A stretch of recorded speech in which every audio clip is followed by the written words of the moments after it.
The Pennsylvania heat clung to Russ Rayner's work shirt as he stepped through the front door of his colonial home. The smell of dinner cooking drifted from the kitchen, but before he could call out to Lennon, small feet thundered down the stairs. "Daddy, Daddy, look what I drew." 7-year-old Olive crashed into his legs, waving a piece of construction paper above her head. Her dark hair bounced as she jumped up and down, eyes bright with excitement. Russ dropped his lunchbox and crouched down. "Let me see, kiddo." Olive thrust the paper into his hands. The drawing showed their bedroom in crayon, the blue comforter, the wooden nightstand, even the lamp Lennon always left on. But beside the bed, looming over a sleeping figure, stood a tall, black silhouette. "That's you sleeping." Olive pointed to the small figure in the bed. "And that's the man who watches you." The paper crinkled in Russ's grip. "What man, sweetheart? He comes every night after you fall asleep." Olive's voice dropped to a whisper. "He just stands there and watches." A chill ran down Russ's spine despite the summer heat. His father's voice echoed in his memory. "Trust your gut, son. When something feels wrong, it usually is." "Olive, honey, where exactly does this man stand?" "Right there." She pointed to his side of the bed in the drawing. "Sometimes he touches your hair." Russ's jaw tightened. "How long has this been happening?" "Lots of nights. I saw him when I got water." Olive tilted her head. "Don't you feel him, Daddy?" Before Russ could answer, Lennon appeared in the doorway. Her blonde hair was perfect despite the heat, and she wore the same bright smile that had captivated him 8 years ago. "There's my hardworking man." She walked over and kissed his cheek. "What's got you two looking so serious?" Russ held up the drawing. "Olive says someone's been in our bedroom at night." Lennon glanced at the paper and laughed. "Oh, honey, you know how imaginative she is. Remember when she was convinced there were dinosaurs in the garage? This is different." Russ studied his wife's face. No concern. No questions about locks or security. Just dismissal. "Is it?" Lennon ruffled Olive's hair.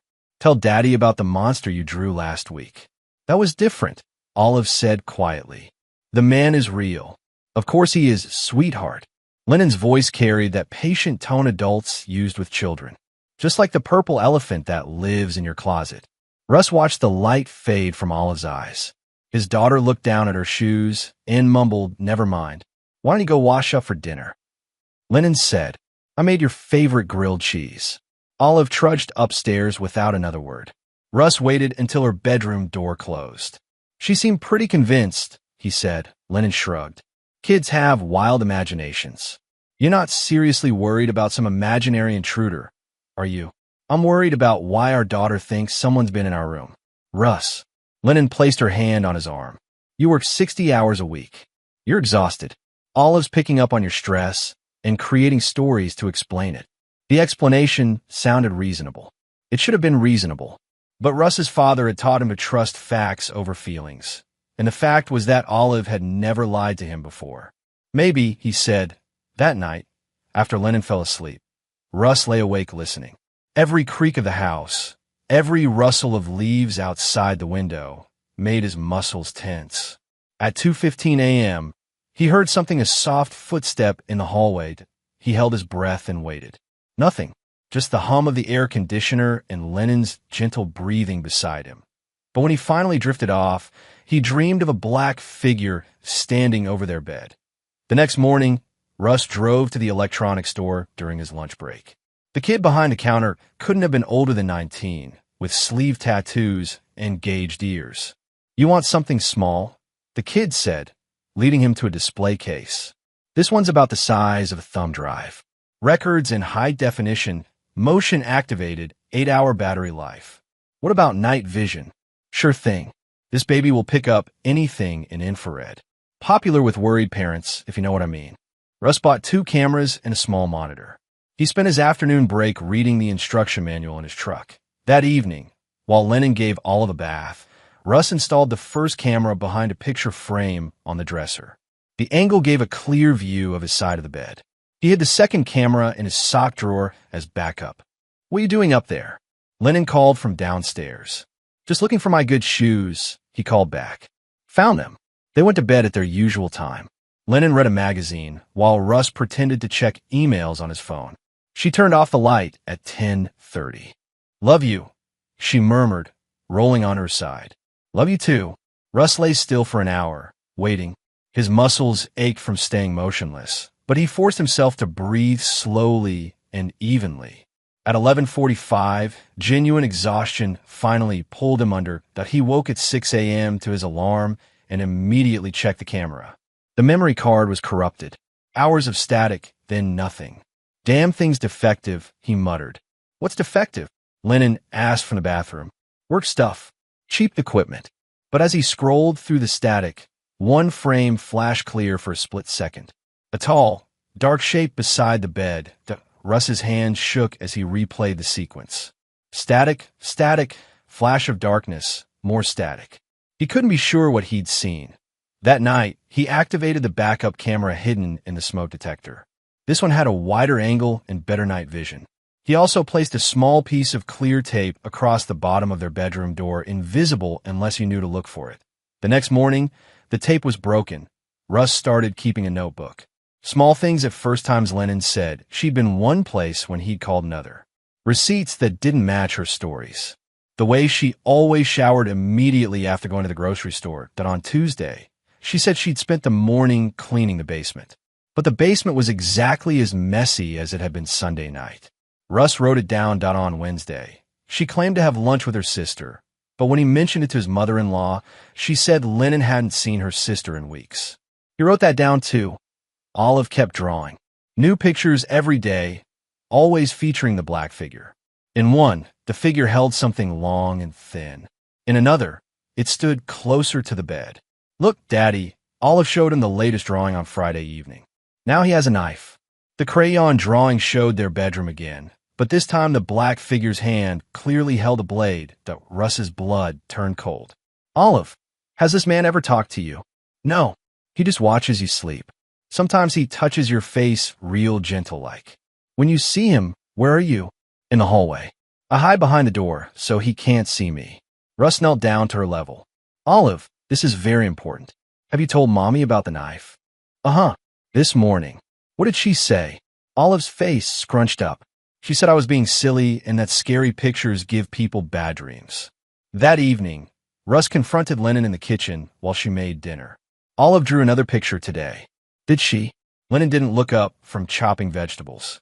What was it this time? The same man, but now he's holding a knife. Lennon's hand paused for just a moment before continuing. She's been watching too much TV. Maybe we should limit her screen time. Or maybe we should take this seriously. Take what seriously, Russ? Lennon set down the knife and turned to face him. Our 7-year-old's imagination? Should I call the police and report an imaginary intruder? She's never made up stories like this before. Children go through phases. Remember when she insisted there were fairies in the garden? This is different, and you know it. Lennon sighed. What do you want me to say? That I think someone's breaking into our house to stand over your sleeping body? It's ridiculous. Then humor me. Let's install a security system. If it makes you feel better. She turned back to the vegetables. But you're worrying over nothing. Her voice was calm, reasonable. But Russ noticed she'd picked up the knife again, and her knuckles were white around the handle. Saturday morning found Russ mowing the front lawn when Ellis Mathers appeared at the fence line. The older man wore paint-stained overalls and carried a steaming cup of coffee. Morning, Russ. Hot one today. Sure is. Russ turned off the mower. How's the wife? Oh, you know Dottie. Keeps me busy with honey-do lists. Ellis sipped his coffee. Say, I meant to mention something to you. What's that? Ellis glanced toward the house. Saw Lennon getting into a truck last week while you were at work. Didn't recognize the fellow driving. Russ's grip tightened on the mower handle. What kind of truck? Blue Ford, I think. Older model. Had some kind of business logo on the side, but I couldn't read it from my kitchen window. When was this? Tuesday, maybe Wednesday. Around 10 in the morning. Ellis scratched his gray beard. None of my business, of course. Just thought it was odd. Odd how? Well, the fellow didn't come to the door or nothing. Just sat in the driveway honking until she came out. Didn't seem like no repair guy, if you ask me. Russ's jaw clenched. Tuesday was when Lennon claimed she'd spent the morning cleaning the basement. Did you see her come back? Not till later that afternoon. Maybe around 3 or 4. Ellis's eyes narrowed slightly. Everything all right between you two? Everything's fine. The words came out sharper than Russ intended. Ellis raised his hands. Didn't mean to pry. Just being neighborly. I appreciate it, Ellis. Really. That afternoon, Russ found an excuse to visit the hardware store. He drove slowly through town, checking every parking lot for blue Ford trucks. He found 3, but none had business logos. When he got home, Lennon was in the garden with Olive. How was the hardware store? She asked without looking up from the tomato plants. Fine. Got what I needed. Good. Dinner's at 6. Her voice was pleasant, normal, but Russ wondered how she knew where he'd been. He hadn't mentioned the hardware store to anyone. That night, he lay awake again, listening. At 1:20 a.m., he heard the soft creak of the bedroom door. His heart hammered, but he forced himself to keep breathing slowly and evenly. Footsteps approached the bed. The mattress dipped slightly as someone leaned over him, the hand brushed his hair, gentle as a whisper. Russ wanted to grab the intruder, wanted to leap up and confront whoever dared to touch him while he slept. But something held him back, a survival instinct that told him to learn more before acting. The hand pulled away. Footsteps retreated. The door closed with the softest click. Russ waited 10 minutes before moving. When he finally sat up, Lennon was asleep beside him, breathing deep and even, but her hair smelled different, like motor oil and cigarettes. Monday morning, Russ called in sick to work. After Lennon left for her supposed errands and Olive went to school, he retrieved the camera from the smoke detector. His hands trembled as he connected it to his laptop. The footage was clear this time, 8 hours of their bedroom in grainy night vision that he fast-forwarded through the evening routine. There was Lennon reading. There was himself pretending to sleep. The timestamp showed 10:30 when the lights went out. AKT 11:15. Nothing happened. At midnight, still nothing. Russ began to wonder if he'd imagined everything. Then, at 2:04 a.m., the bedroom door opened that a tall figure entered, moving with careful steps. The person wore dark clothing and something over their face, a ski mask or hood. The figure approached Russ's side of the bed and stood there for nearly 10 minutes. Russ watched himself sleep, completely unaware of the intruder's presence. The figure leaned down, and Russ saw the hand reach out to touch his hair, exactly as Olive had described. The figure straightened and moved toward the door. But instead of leaving, it walked to the dresser and looked directly at the camera. Even with the mask, Russ could tell the person was smiling. The figure reached up and disconnected something the first camera Russ had hidden behind the picture frame. Moments later, the bedroom door opened again. This time, Lennon entered. She walked straight to the dresser, looked up at the smoke detector camera, and gave a small wave. Then she disconnected it too. The footage went black. Russ stared at the blank screen, his world crashing down around him. Lennon knew. She'd known all along that he played the sequence again, studying every frame. The intruder was male, tall, probably younger than Russ, based on his movement. And Lennon had been awake the entire time. His phone buzzed with a text from her, getting groceries. Home by noon. Love you. Russ looked at the timestamp on the message, 10:30 a.m. According to the bank app on his phone, she'd used her debit card at a gas station 20 miles away at 10:15. Another lie. Russ called Silas Denton from his truck, parked 3 blocks from home. His old army buddy picked up on the second ring. Well, look who's calling. How's civilian life treating you? I need help, Silas. Something serious. The tone of Russ's voice must have gotten through because Silas immediately sobered. What kind of help? The kind you do for corporations when their employees are stealing. Digital forensics? Russ, what's going on? I think my wife is planning to kill me. Silence stretched between them. Finally, Silas said, meet me at Murphy's Bar in an hour. Come alone. Murphy's was a dive bar downtown where construction workers grabbed lunch and nobody asked questions. Silas was already there when Russ arrived, nursing a beer in a corner booth. Start from the beginning, Silas said. Russ told him everything: Olive's drawings, the corrupted footage, the successful recording, Ellis's observations. Silas listened without interruption, his expression growing darker with each detail. You still have the footage? On my laptop. Good. Here's what we're going to do. Silas leaned forward. I'm going to clone her phone and computer. Every text, every email, every photo, every deleted file. If she's planning something, there will be evidence. How long will that take? Give me her phone for 20 minutes. I've got software that'll mirror everything to a secure server. After that, I can monitor all her communications in real time. She never leaves her phone anywhere. Then we get creative. When does she shower? Every morning around 9. Perfect. Tomorrow, you call her into another room while her phone's charging.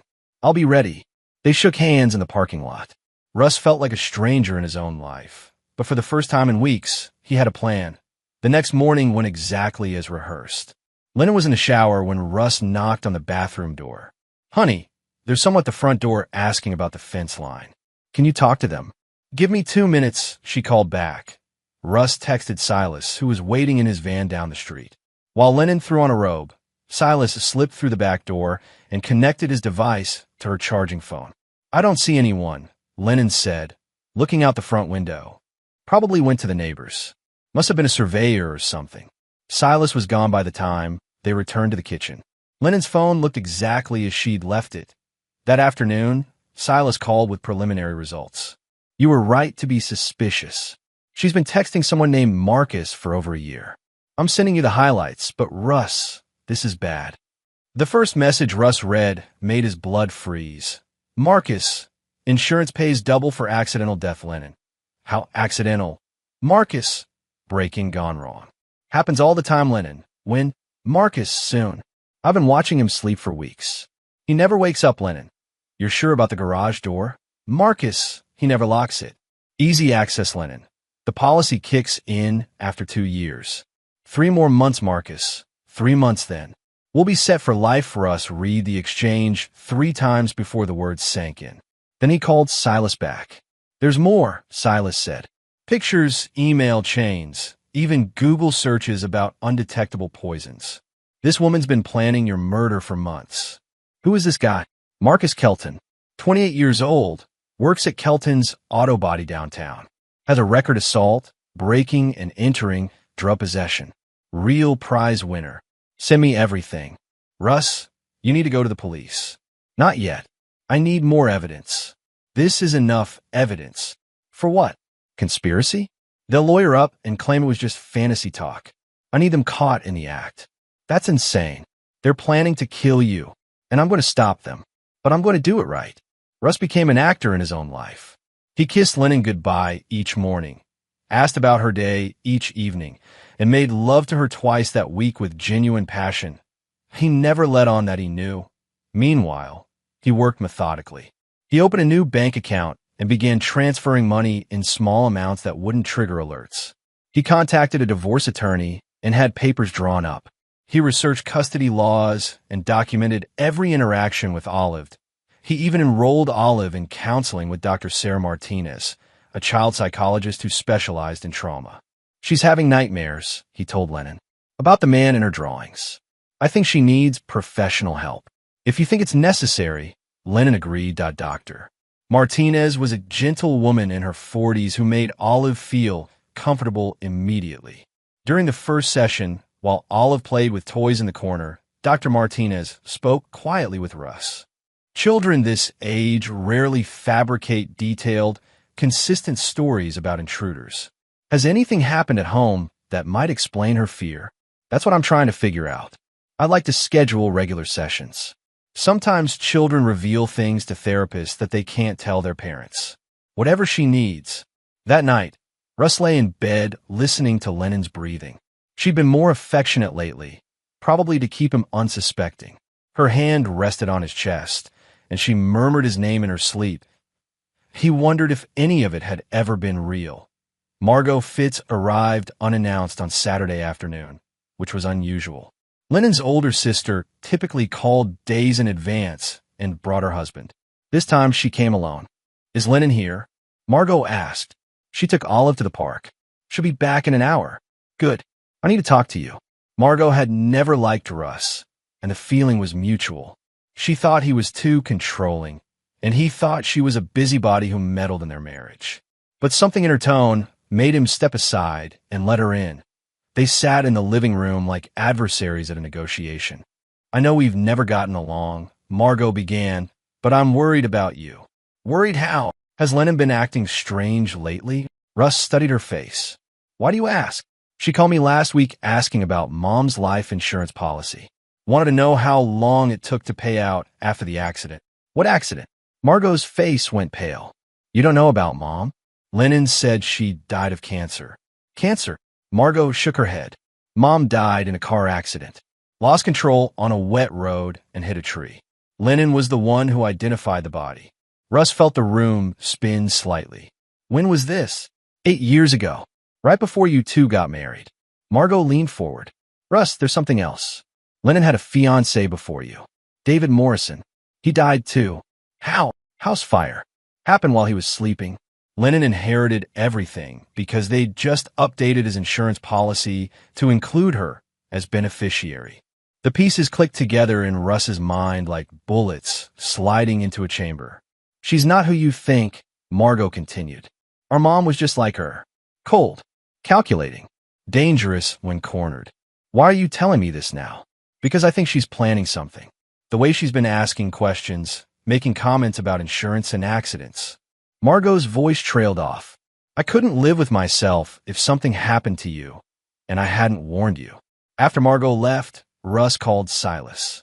I need you to run background checks on 2 people, David Morrison and Patricia Fitz.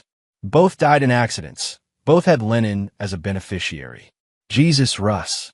How many people has this woman killed? I don't know, but I want to find out. Kelton's auto body sat on the outskirts of town, a sprawling lot filled with damaged cars and rusted parts. Russ parked across the street and watched through binoculars until he identified Marcus Tall, dark-haired, probably worked out regularly based on how easily he lifted heavy car parts. He was younger than Russ expected, and handsome in a rough way that probably appealed to women looking for excitement. Russ waited until Marcus was alone in the garage, then walked across the street. Marcus Kelton, the younger man, looked up from the engine he was working on. Yeah, we need talk. Something in Russ's tone made Marcus straighten and reach for a wrench. About what? About my wife. Marcus's face went blank. I don't know what you're talking about. Lennon Rayner. You know her pretty well, I hear. Never heard of her. Russ smiled without warmth. Funny. She's mentioned you quite a bit. Marcus's grip tightened on the wrench. I think you should leave. Oh, I'm going to leave. But first, I want to make something very clear. Russ stepped closer, his voice dropping to barely above a whisper. If you ever come near my family again, you won't leave breathing. Marcus laughed, but sounded forced. Is that a threat? I'm not warning you. Russ grabbed a heavy wrench from the workbench and slammed it into the metal door beside Marcus's head. The impact rang through the garage like a gunshot. I'm making you a promise. Marcus flinched, and Russ saw fear flicker in his eyes. You think you're tough because you can sneak into a man's house while he sleeps? You think you're smart because you can manipulate a woman into planning murder. Russ pulled the wrench free, leaving a deep dent in the metal. Let me tell you something about real men. We don't hide behind masks, and we don't need women to do our dirty work. You're crazy, Marcus said, but his voice shook. Maybe, but crazy men are dangerous, don't you think? Russ set the wrench back on the bench with exaggerated care, especially when someone threatens their family. He turned to leave, then paused at the garage door. Oh, and Marcus? I know about the insurance policy. I know about the garage door. I know everything. Russ walked away without looking back, but he could feel Marcus's eyes on him until he reached his truck. That night, Silas called with an update. Marcus tried to call Lennon 6 times after you left the shop. She didn't answer, but I intercepted a text he sent. Your husband knows. We need to move up the timeline. What did she reply? Nothing yet, but she's been searching online for flights to Mexico. Let her search. They're not going anywhere. Russ's plan required perfect timing and careful orchestration. He spent 2 weeks setting the pieces in motion, all while maintaining his facade of ignorant husband. First, he documented everything. Photos of Lennon's behavior with Olive, recordings of conversations where she dismissed their daughter's fears, videos of her leaving the house, when she claimed to be home all day. Then he contacted Janet Pierce at Child Protective Services. He'd known Janet since high school, and she'd become a social worker who specialized in domestic situations. I'm worried about my daughter, he told her over coffee. My wife has been acting erratically, and Olive's been having nightmares about intruders. What kind of erratic behavior? Lying about where she goes, dismissing Olive's fears, getting angry when our daughter tries to talk about what's scaring her. Russ pulled out his phone. I've been documenting everything. He showed Janet the videos and photos. Her expression grew more concerned with each piece of evidence. Russ, this looks like a pattern of emotional neglect.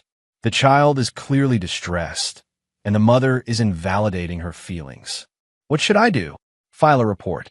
If there's a custody dispute, this documentation could be crucial for protecting Olive. I don't want to hurt Lennon. I just want to protect my daughter.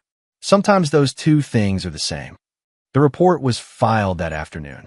Janet explained that CPS would need to investigate, but the evidence Russ had provided painted a clear picture of a child's emotional needs being ignored. 3 days later, Russ executed the second part of his plan that he took Lennon and Olive to the town square for the weekly farmers market. It was crowded, full of families enjoying the sunshine and local vendors selling produce and crafts. Olive had drawn another picture. That morning the black figure now stood directly over the bed, knife raised above a sleeping figure. Show Mommy your new drawing, Russ said when they stopped for ice cream. Olive hesitated, then pulled the paper from her backpack. I drew the man again. Lennon barely glanced at it. Olive, we've talked about this. These scary pictures need to stop. But he's real, Mommy. He's gonna hurt Daddy. That's enough. Lennon's voice was sharp, loud enough to draw stares from nearby families. I'm tired of these ridiculous stories. You're being a silly little girl, and it needs to stop right now. Olive's eyes filled with tears. I'm not lying. Yes, you are. Lennon grabbed the drawing and crumpled it up. These pictures are nonsense, and if you keep drawing them, I'm going to throw away all your art supplies. Lennon, Russ said quietly, people are watching. But Lennon was beyond caring. She's manipulating you, Russ. Can't you see that? She makes up these stories to get attention, and you fall for it every time. Olive began to sob. Other parents had stopped their shopping to watch the scene unfold. Maybe we should go home, Russ suggested. Maybe you should start acting like a parent instead of enabling this behavior, Lennon snapped. She's 7 years old, and she's running our household with her ridiculous fantasies. Ellis Mathers appeared beside them, his face grim. He had his phone out and had been recording. Everything all right here? He asked. Fine, Lennon said curtly. Just dealing with a child's tantrum. Looked more like an adult's tantrum to me, Ellis replied. That evening, Ellis knocked on their door. Thought you should see this, he told Russ, showing him the video on his phone. The recording clearly showed Lennon berating a crying child in public while Russ tried to calm the situation. It was damning evidence of emotional abuse. I already sent it to my daughter, Ellis said. She works for family court. Thought they might be interested. Thank you, Ellis. That little girl deserves better. Russ received the text message on Thursday afternoon. Had to go to Pittsburgh for work conference. Back Sunday night, the IT was the opening he'd been waiting for. He immediately called Silas. They're moving tonight. I need you to monitor everything, every call, every text, every email. What's your plan? I'm going to catch them in the act. That evening, Russ made a show of packing his bag. He kissed Lennon goodbye and told Olive he'd see her when he got back from his work trip. Bring me something, Olive said, hugging him tight. I will, sweetheart. Be good for Mommy. But instead of driving to Pittsburgh, Russ parked in Ellis's garage and set up surveillance equipment throughout his own house. Cameras in every room, motion sensors on all the doors, audio recorders in strategic locations. Ellis helped him run the cables and set up the monitoring station in his basement. You sure about this? Ellis asked. They're planning to kill me tonight. This is the only way to stop them. At 9:30 p.m., Silas called. Marcus just texted Lennon. He's on his way. Russ watched his house through night vision cameras as Marcus's blue truck pulled into the driveway. The younger man got out carrying a large bag and what looked like a knife. Lennon met him at the garage door. Even from across the street, Russ could see them embrace. You getting this? Ellis whispered. Every second. They moved through the house toward the bedroom, and Russ switched to the interior cameras. The audio picked up their conversation clearly. You sure he's not coming back? Marcus asked. He thinks he's in Pittsburgh. We have all night. Good. I want to take my time with this. Russ called 911 from Ellis's landline. I'd like to report a break-in at 1247 Maple Street. Armed intruder. Homeowner may be in danger. Units are responding, the dispatcher said. Are you safe? I'm at a neighbor's house. The intruder has a knife. While they waited for police, Russ continued recording. Marcus and Lennon spent nearly an hour going through the house, discussing how to make the murder look like a botched burglary. Where should we put the body? Marcus asked. Bedroom floor, like he got up to investigate and surprise the intruder. What about the kid? She's at my sister's. Perfect alibi for me. Russ felt sick listening to them plan his death with such casual efficiency. These people had discussed killing him the way others might plan a vacation. 11:20 p.m., police sirens wailed in the distance. Marcus panicked. Someone called the cops. That's impossible. Nobody knows you're here. We need to go. Now. But it was too late. Police cars surrounded the house, spotlights blazing through the windows. Come out with your hands visible. A voice commanded through a bullhorn. Russ watched through the cameras as Marcus and Lennon were arrested. His wife's face showed no emotion as they cuffed her. Marcus broke down crying. The detective in charge called Russ an hour later. Mr. Rayner? This is Detective Brooks. We have your wife and one other individual in custody. We're going to need you to come in and give a statement. I'll be right there. The police station buzzing with activity when Russ arrived. Detective Brooks, a weathered woman in her 50s, led him to a conference room where Silas was already waiting with a laptop and several hard drives. Your friend here has provided us with quite a bit of evidence, Detective Brooks said. Text messages, emails, recorded conversations. It's pretty damning. Have they said anything? Mr. Kelton is claiming he was hired to do repair work at your house. Your wife is sticking to the story that she thought you were out of town and called him to fix a broken garage door. Russ almost laughed. At midnight? With a knife? That's where their story falls apart. Plus, we found this in his bag. Detective Brooks held up a detailed floor plan of Russ's house with notes about entry points and escape routes. Hard to explain this as routine home repair. The interview took 3 hours. Russ provided copies of all the surveillance footage, phone records, financial documents, and Olive's drawings. By the time they finished, the case against Lennon and Marcus was airtight. We're charging them both with conspiracy to commit murder, breaking and entering an attempted assault with a deadly weapon, Detective Brooks said. With this evidence, they're looking at serious prison time. The next morning, Russ's attorney called with an update on the divorce proceedings. The criminal charges work heavily in your favor for custody. No judge is going to grant visitation rights to someone charged with plotting to murder the child's father. What about property division? She'll be lucky to get anything. Attempted murder tends to void prenuptial agreements and spousal support claims. The court hearing was scheduled for the following week. Russ spent that time with Olive, explaining in age-appropriate terms that Mommy had made some bad choices and wouldn't be living with them anymore. Is she going to jail? Olive asked. Yes, sweetheart. For a long time. Good. She was mean to me about my drawings. Your drawings helped keep Daddy safe. You're a very brave little girl. The family court was smaller than Russ expected, with wood paneling and fluorescent lights that buzzed slightly. Judge Patricia Manning presided, a stern woman with silver hair and sharp eyes. Lennon sat at the defendant's table with her public defender, a nervous young man who kept shuffling papers. She wore an orange jumpsuit and handcuffs, her blonde hair pulled back in a messy ponytail. For the first time since this began, she looked directly at Russ. Her eyes held no remorse, no plea for forgiveness, just cold calculation, as if she were still planning her next move. Mr. Rayner, Judge Manning said, I've reviewed the evidence submitted by both parties, as well as the police reports and CPS investigation. This is one of the most disturbing custody cases I've encountered. The prosecutor played selected portions of the surveillance footage. Even the court reporter looked shocked as Lennon's voice filled the room. Where should we put the body? When it was over, Lennon's attorney stood weakly. Your Honor, my client maintains her innocence of all criminal charges. These recordings were made without her knowledge or consent, and, Counselor, Judge Manning interrupted, are you arguing that your client didn't say those words. No, Your Honor. But taken out of context. What context would make planning a murder acceptable? The judge's voice was ice cold. I've also reviewed the CPS report documenting emotional abuse of the minor child, as well as evidence that Mrs. Rayner dismissed and invalidated her daughter's reports of an intruder who, it turns out, was real and posed a genuine threat to the family.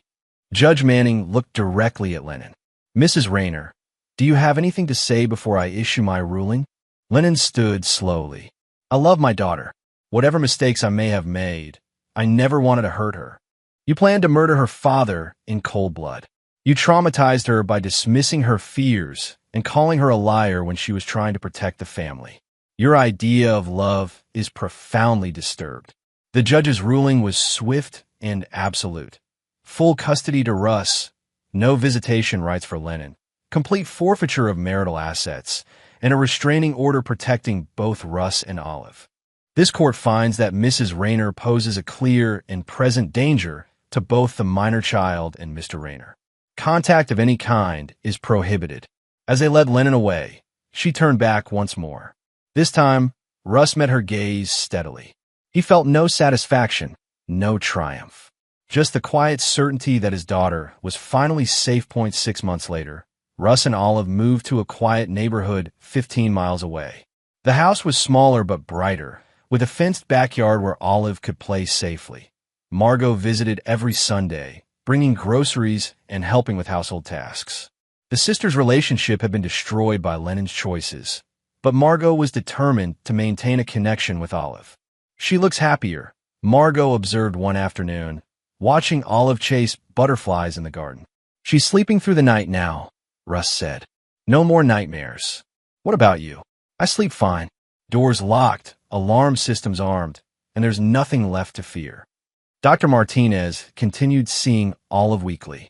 The little girl's drawings had changed dramatically bright colors now. Pictures of flowers and animals and family picnics. The black figure never appeared anymore. She's processing the trauma very well, Dr. Martinez told Russ. Children are remarkably resilient when they feel safe and protected.